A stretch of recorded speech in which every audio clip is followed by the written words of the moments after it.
بسم اللہ الرحمن الرحیم۔ کلاس 8 بیٹا آج ہم دیکھیں گے ملی وحدت سبق ہے۔ اب دیکھیے، ایک تصور تو ہے تصور قوم کہ ایک ملک میں رہنے والے جو لوگ ہوتے ہیں وہ ایک قوم ہوتے ہیں، لیکن ایک مذہب کے ماننے والے خواہ وہ دنیا کے کسی خطے میں رہتے ہوں، وہ ایک مذہب کے ماننے والے ہیں، ان کو کہتے ہیں یہ ایک ملت ہے۔ جیسے کشمیر کے جو مسلمان ہیں ان پہ جو ظلم و ستم ہوتا ہے، ہم ان کے خلاف ان کے حق میں آواز اٹھاتے ہیں، ٹھیک ہے؟ کیوں؟ کیونکہ ہم ایک ملت سے تعلق رکھتے ہیں، ہمارا کلمہ توحید ایک ہے۔ تو ملی وحدت یعنی ملت کی جو آپس میں اکائی ہے، جو ان کے آپس میں محبت اور اتفاق کا رشتہ ہے، اس کے حوالے سے ہم پڑھیں گے۔ دیکھیں، حامد کو اسکول سے روزانہ 1 بجے چھٹی ہو جاتی تھی۔ یہ اسکول گھر سے زیادہ دور نہ تھا، اس لیے وہ 1:30 بجے تک گھر پہنچ جاتا تھا۔ آج 2 بج چکے تھے مگر حامد ابھی گھر نہیں پہنچا تھا، چنانچہ اس کی امی کو تشویش ہو رہی تھی۔ تشویش مطلب پریشانی۔ حامد کے ابا ابھی حامد گھر نہیں پہنچا، خیریت ہو؟ حامد کی امی نے حامد کے ابا سے مخاطب ہوتے ہوئے کہا، کیوں پریشانی ہو رہی ہے؟ ہو سکتا ہے کہ راستے میں اس کی سائیکل خراب ہو گئی ہو یا کسی دوست کے ساتھ کہیں چلا گیا ہو۔ حامد کے ابا نے جواب دیا،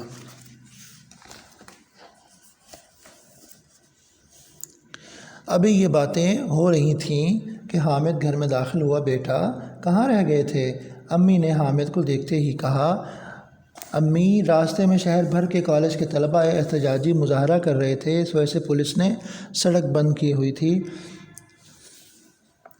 میں سڑک کے بجائے گلیوں میں سے ہوتا ہوا بڑی مشکل سے پہنچا ہوں، حامد نے جواب دیا۔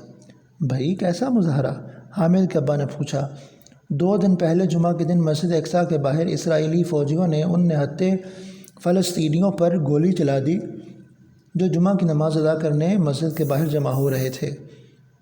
یہ احتجاج اسی سلسلے میں تھا، حامد نے جواب دیا۔ حامد جلدی سے منہ ہاتھ دھو لو اور کپڑے تبدیل کر کے کھانے کی میز پر آ جاؤ، کھانا تیار ہے۔ امی میں ابھی آیا، یہ کہہ کر حامد فوراً اپنے کمرے میں چلا گیا۔ کھانا کھاتے ہوئے حامد نے ابا جان سے پوچھا، ابا جان کچھ اس کے بارے میں بتائیے کہ اسرائیلی فلسطینیوں پر کیوں ظلم ڈھا رہے ہیں اور ساری دنیا کے مسلمان اس کے مظالم کا منہ توڑ جواب کیوں نہیں دیتے؟ حامد کھانا کھانے کے بعد میرے کمرے میں آؤ، میں تمہیں اس بارے میں تفصیل سے بتاؤں گا۔ کھانا ختم کرنے کے بعد حامد اپنے ابا جان کے پاس بیٹھ گیا۔ حامد کے ابا کہنے لگے، حامد دنیا کے جتنے بھی مسلمان ہیں وہ ایک خدا، ایک رسول صلی اللہ علیہ وسلم، ایک کتاب اور ایک قبیلے کو مانتے ہیں۔ اللہ تعالیٰ نے ان کے بارے میں ارشاد فرمایا ہے کہ مسلمان آپس میں بھائی بھائی ہیں، انہیں چاہیے کہ قرآن مجید کی تعلیمات پر عمل کریں اور تفرقہ بازی سے بچیں۔ تفرقہ بازی مطلب فرقے میں پڑھنا۔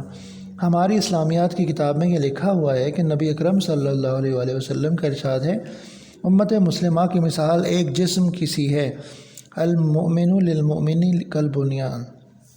جسم کے ایک حصے میں تکلیف ہو تو پورے جسم بے چین ہو جاتا ہے۔ حامد نے کہا، تم درست کہہ رہے ہو، دنیا کے کسی خطے میں اگر مسلمان تکلیف میں ہوں تو پوری امت مسلمہ پریشان ہو جاتی ہے۔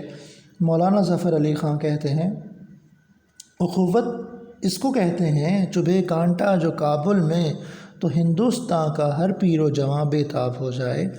کہ اخوت بھائی چارہ اس کو کہتے ہیں کہ کابل افغانستان کے شہر میں کسی کو تکلیف پہنچے مسلمان کو تو ہندوستان کے ہر پیر و جواں، پیر مطلب بزرگ، ہر بوڑھے جوان کو تکلیف محسوس ہو۔ یہ طلباء کا مظاہرہ، جس کا مظاہرہ مطلب پروٹیسٹ، یہ طلباء کا مظاہرہ جس کا تم ذکر کر رہے تھے، اس وجہ سے ہو رہا تھا کہ فلسطینی مسلمانوں پر ظلم و ستم پاکستان کے مسلمانوں کے لیے ناقابل قبول ہے۔ اسرائیل ایک ایسا ملک ہے جس کی بنیاد ظلم اور زیادتی پر رکھی گئی ہے۔ فلسطین پر ناجائز قبضہ کرنے کے بعد اسے بنایا گیا۔ فلسطینی اس ظلم کے خلاف جب احتجاج کرتے ہیں تو اسرائیلی فوجی ان پر گولیاں برساتے ہیں۔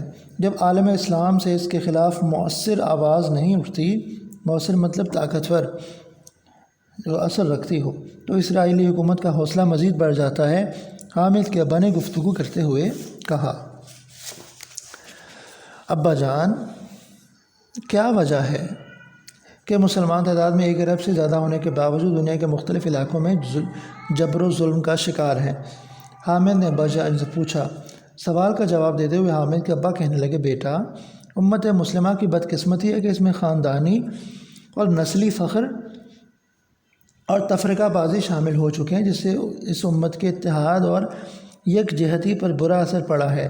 نسلی فخر جیسے یہ جتنے خلیجی ممالک ہیں، UAE یا دیگر جو سوڈان ہے، یا جہاں جہاں بادشاہت رہی ہے، تو بادشاہ کے بعد اس کا بیٹا جو ہے وہ بادشاہ ہے، اور جو ان کے تعلقات ہیں وہ صرف پیسے کی بنیاد پہ ہیں، اور وہ صرف اور صرف امریکہ، اسرائیل اور دیگر جو امیر ممالک ہیں زر مبادلہ، ان کے ساتھ ان کے تعلقات ہیں۔ تو غریب ممالک جو صرف اخلاقی بنیادوں پہ تعلق وہ کیوں رکھیں گے؟ تو یہ ہے ایک امت مسلمہ کی بدقسمتی ہے۔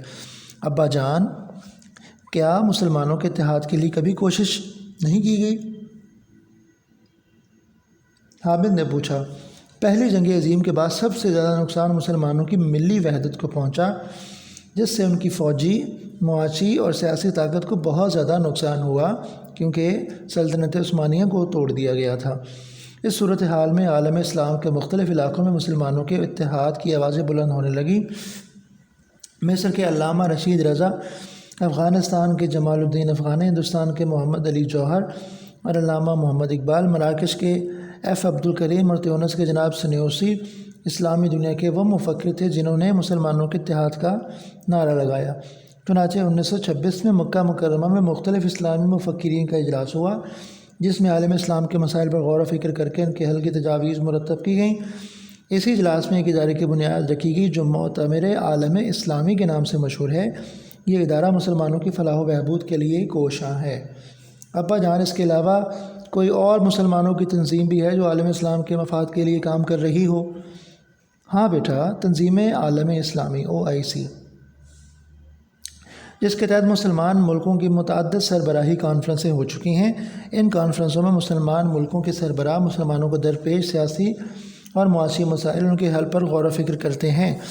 ابا جان، اس کے باوجود اسلامی ممالک میں وہ اتحاد نہیں ہے جس سے اسلام کے دشمن خوف زدہ ہوں۔ بیٹا، تم درست کہہ رہے ہو۔ بدقسمتی سے مختلف اسلامی ممالک کے حکمران اپنے اپنے مفادات کے لیے دشمنوں کے خلاف سینہ سپر ہونے کے بجائے ان کا ساتھ دیتے ہیں۔ مثلاً اسرائیل فلسطینیوں کا دشمن ہے، لیکن بعض اسلامی ممالک کے حکمران فلسطینی مسلمانوں کا ساتھ دینے کے بجائے اسرائیل کے ساتھ تعلق قائم رکھے ہوئے ہیں، جس سے انفارچونیٹلی ترکی بھی ان میں شامل ہے، اور سعودی عرب تو سر فہرست ہے۔ اس نا اتفاقی نے ابھی تک عالم اسلام کو ملی وحدت کی منزل تک نہیں پہنچنے دیا۔ ابا جان، عالم اسلام میں حقیقی اتحاد کیسے قائم ہو سکتا ہے؟ حامد، اس کے لیے انہیں صحیح معنوں میں اسلامی تعلیمات پر عمل کرنا ہوگا۔ ایسے حکمرانوں سے جان چھڑانی ہوگی جو ملی مفاد پر ذاتی مفاد کو ترجیح دیتے ہیں، یعنی اپنی فیکٹریاں لگاتے ہیں۔ انہیں پاکستانی، ایرانی، افغانی، عراقی اور مصری ہونے کے بجائے حقیقی معنوں میں مسلمان بننا ہوگا۔ علامہ اقبال کہتے ہیں، بتانے رنگ و خوں کو توڑ کر ملت میں گم ہو جا، بتانے رنگ و خوں کو توڑ کر ملت میں گم ہو جا، نہ تو رانی رہے باقی، نہ ایرانی نہ افغانی۔ کہ یہ جو رنگ ہیں، یہ جو ریسز ہیں، یہ جو خون کے تفاخر ہیں، ان کو توڑ دے اور ملت میں گم ہو جا، ایک جسد میں آ جا۔ پھر تو اگر ایسا کرے گا تو نہ تو تورانی رہے گا، توران ملک ہے، نہ تو ایرانی نہ افغانی، پھر تو مسلمان ہو جائے گا۔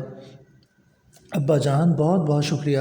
آج مجھے پتہ چلا ہے کہ اسلامی وحدت کا کیا مطلب ہے اور اسے کس طرح قائم رکھا جا سکتا ہے۔ جی، تو بیٹا یہ تھی آج کا جو ورک ہے وہ یہ ہے۔ کل انشاءاللہ اس کی جو مشق ہے اور جو دیگر کام ہے وہ دیکھیں گے۔ اوکے بیٹا، اللہ حافظ۔